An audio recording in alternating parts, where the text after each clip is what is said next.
Tuesday, 6:47 in the morning.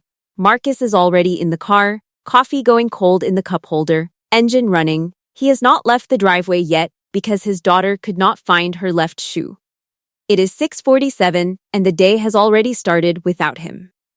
He will clock in at 8, he will clock out at 5, he will be home by 5:34 if traffic cooperates.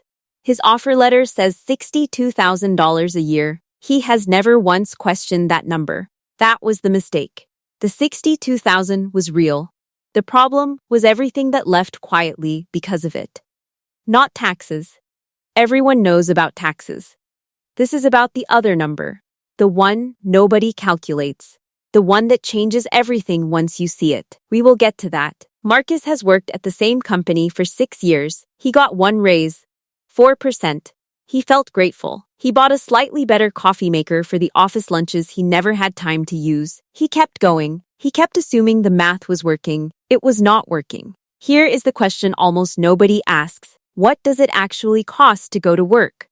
Not taxes, the real cost.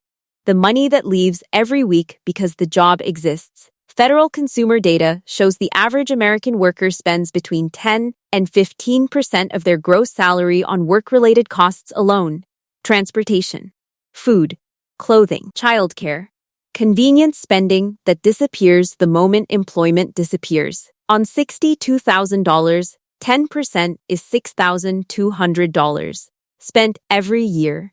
Because Marcus leaves the house, the coffee in the cup holder is $3.50. 5 days a week, 50 weeks a year.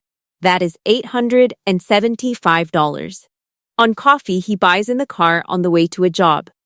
Not because he loves that coffee. Because he is already driving and it is 6:47 and the day is already behind. That sounds small. Added up over 6 years, it is not small. The first real cost is the commute. 31 minutes each way. Sounds manageable. Marcus has said that exact phrase to himself 100 times. When his wife asked if the commute bothered him, he said, 31 minutes is not that bad. He believed it. But 31 minutes each way is 5 hours and 10 minutes per week sitting in a car. Going to a place he has to be. Coming back from a place he spent the day.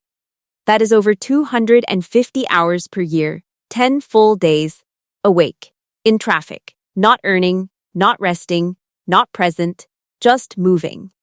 He listens to podcasts to make it feel productive. He has told himself this so many times it feels like a solution. It is not a solution. It is a coping mechanism for time that was taken. 10 full days a year, in a car, going somewhere he has to be. Feeling okay about it because the podcast was interesting. And the car itself. Research shows the average cost of owning and operating a vehicle in America exceeds $10,000 per year. Depreciation, insurance, fuel, maintenance, financing. Most workers think about fuel. Almost nobody accounts for depreciation. Every mile driven reduces what that car is worth. That reduction is real money leaving. It just never shows up as a line item anywhere. Marcus's commute costs him roughly $4,000 per year. It is invisible on his offer letter.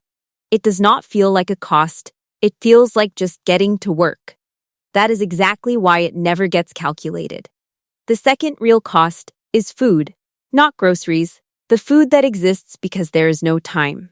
Marcus eats lunch out 4 days a week, not at expensive places. The sandwich place, 2 blocks from the office. $10 average. 4 days a week. 50 weeks. That is $2,000. On sandwiches he does not particularly enjoy. Eaten at his desk while answering emails. There is a lunchroom at his office. He has eaten there maybe 6 times. There is never enough time to actually sit down. $2,000 a year. On food he eats standing up because the job does not have room for a real lunch. The clothing cost is the quiet one. Marcus buys work clothes twice a year. He does not think of himself as someone who spends on clothes. He is not. He buys the minimum. Conservative estimate, $400 each time.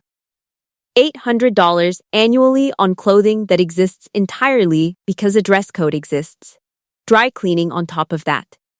A blazer that needed replacing last spring, dress shoes that wore out faster than expected because he walks from the parking structure every morning. Over 6 years, Marcus has spent close to $6,000 on clothes he would not own if the job did not require them. They hang in his closet. Most of them he does not particularly like. He bought them because the job needed him to look a certain way. The job never reimbursed him for that. Nobody thought to mention that it should. Now here is the one that changed the entire conversation in Marcus's house. Childcare. Marcus and his wife pay $1,900 per month for their 2 children. Full-time care. After-school pickup included because both of them leave the house before 7:30. Because neither of them gets back before 5:30. Because the school day ends at 3 and somebody has to be there. $1,900 a month. $22,800 a year. Leaving. Every year. So that 2 people can go to work. Federal data shows the average annual cost of center-based childcare in the United States now exceeds $15,000 per child. In higher-cost states, it is over $20,000. For 2 children, the number can exceed $40,000 per year. Here's the question Marcus's wife finally asked one night. She asked it quietly, at the kitchen table.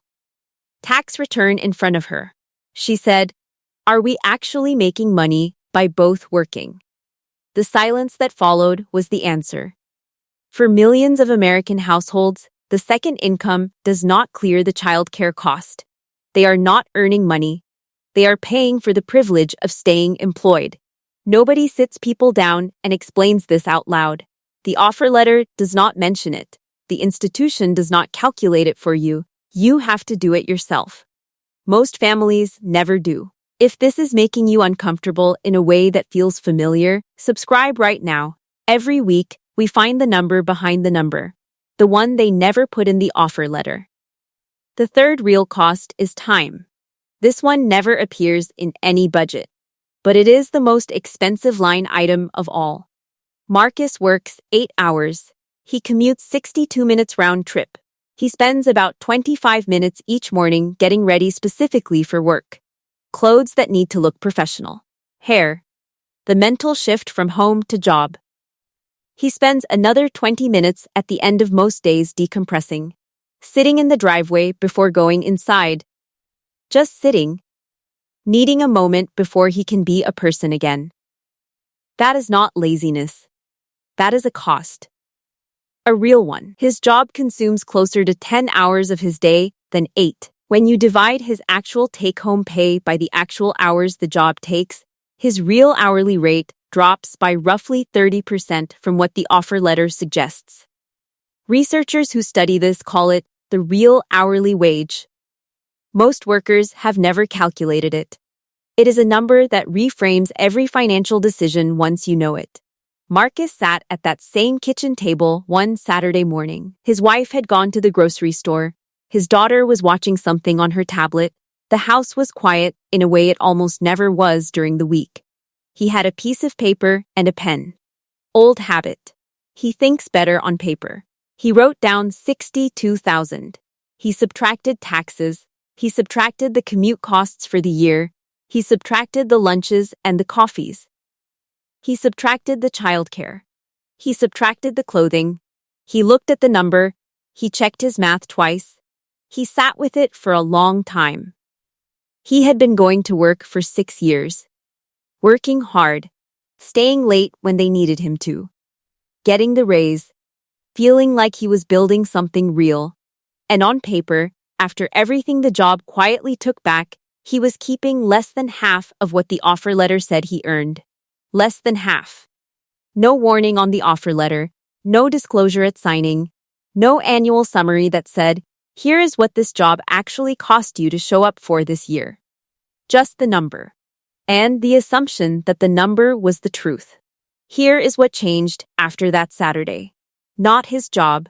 Not his life. 2 things. He started making lunch 3 days a week. He negotiated 1 work-from-home day per week at his next review.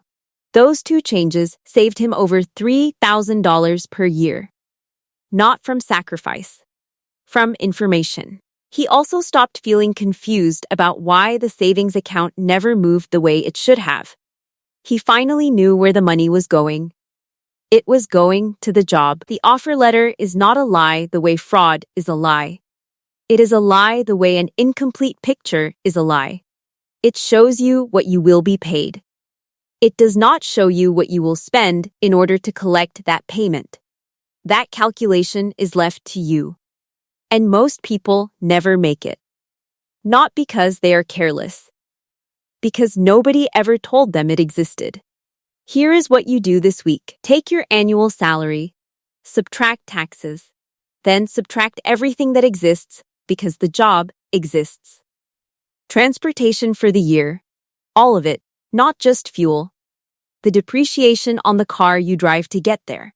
The insurance you carry, partly because of that commute. Food spending that happens because there is no time to prepare. Clothing and anything the job requires you to maintain. Childcare if applicable. After-school care if applicable.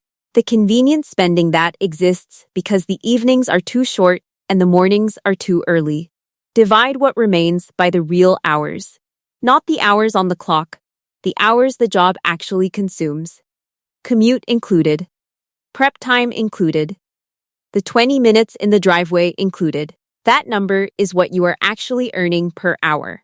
It is also the number that tells you whether the next job offer is actually better, whether the longer commute for more money actually pencils out, whether both incomes in your household are actually producing what you think they are, whether the raise you got last year moved the needle at all once the costs grew with it. The offer letter will not tell you any of this. The tax return will not tell you. The HR department is not required to explain it. Only the calculation will. And it takes one Saturday morning and a piece of paper. Handle this while it is still just math on a piece of paper.